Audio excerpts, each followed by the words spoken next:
আল্লাহ তাআলাই যে একমাত্র আমাদের খাওয়ায়, তো এটা বোঝার জন্য একটি সুন্দর গল্প শোনাবো বা আজকে আপনাদেরকে। তো একজন একজন লোক, সে তার বন্ধুর বাড়িতে দাওয়াত খেতে গেছে। তো সঙ্গে তার এক ছোট বাচ্চা নিয়ে গেছে। তো বাড়িতে যেয়ে দেখে যে তার বন্ধু মানে একটা জরুরি কাজে হঠাৎ বের হয়ে গেছে। তো তারা চলে যেতে যাচ্ছিল। তো বাড়ি থেকে তাদেরকে বলছে যে না, আপনারা বসেন, আপনাদের খাওয়া দাওয়া শেষ করে যান। তো ঠিক আছে। তো তারা তখন বসছে।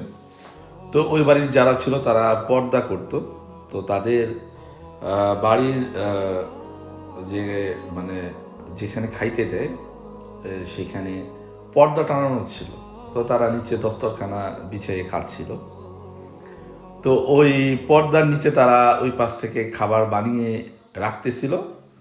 তো মুরব্বি ওই পর্দার নিচ দিয়ে হাত দিয়ে খাবারগুলো টেনে নিয়ে এসে সেই খাবারগুলো সে এবং তার ছেলে খাচ্ছিল। তো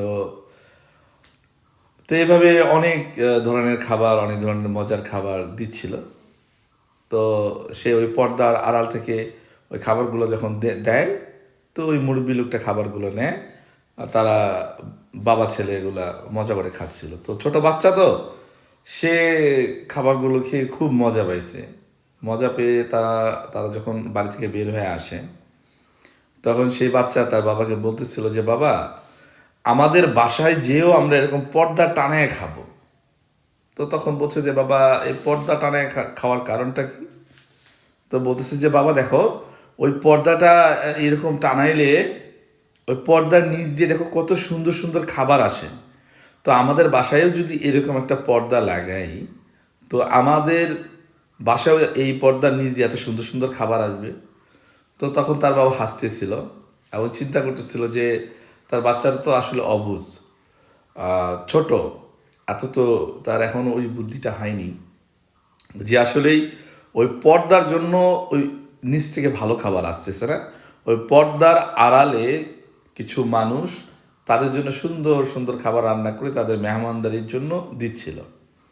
তা আসলে আমরা দুনিয়াতে এসে ওই অবুঝ বাচ্চার মতোই হয়ে গেছি, যে আমরা মনে করতেছি যে আমি আমি কি খাবো, আমি যদি কিছু না করি কি খাবো, আমি যদি নামাজ পড়তে চলে যায় আমার ব্যবসা হবে না, আমি যদি কি বলে, আমি যদি দাড়ি টুপি রাখি আমার হয়তো চাকরি হবে না, না খায়া মরতে হবে। আসলে এরকম না।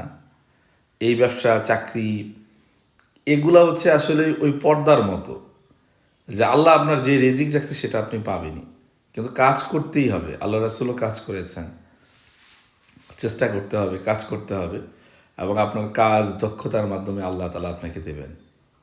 তো আমরা যারা চিন্তা করি যে আমি আমার পরিবারকে খাওয়াই, আমি আমার আহ, বাবা মাদেরকে খাওয়াই, বা আমি আমার স্ত্রী সন্তানদেরকে খাওয়াই, আসলে এরকম না। আল্লাহ তাআলাই খাওয়ায়, আমরা হচ্ছে একটা পর্দা আর কি। আল্লাহ তাআলা এই আমাদের মাধ্যমে খাওয়াচ্ছেন। এর আগে বাবা বাবা মার মাধ্যমে আমাদেরকে খাওয়াইতেন। এবং এই দেখেন করোনার সময় যখন সমস্ত কাজ কাম বন্ধ, তখনও কিন্তু আমরা খাইছি, আল্লাহ আমাদের খাওয়াইছেন, হয়তো কম আর বেশি। তো আসলেই আল্লাহ তাআলা যা রিজিকে রাখছেন তা আমরা পাবই, আর যা রাখে নাই তা আমরা কখনোই পাবো না। তো এর জন্য ওই অবুঝ বাচ্চার মতো হওয়া যাবে না, যে আমি আমার সন্তানদের খাওয়াই, আমি মানুষকে খাওয়াই, মানুষ আমারে খাওয়ায়, এরকম না। আল্লাহ তাআলাই আমাদেরকে খাওয়ান একটা পর্দার মাধ্যমে। চাকরি ব্যবসা এগুলো একটা পর্দা। তা আশা করি যে আমার কথাটা আপনারা অনেকেই বুঝতে পারছেন। আমি হয়তো সুন্দরভাবে বুঝাইতে পারিনি। সবাই ভালো থাকবেন। আসসালামু আলাইকুম।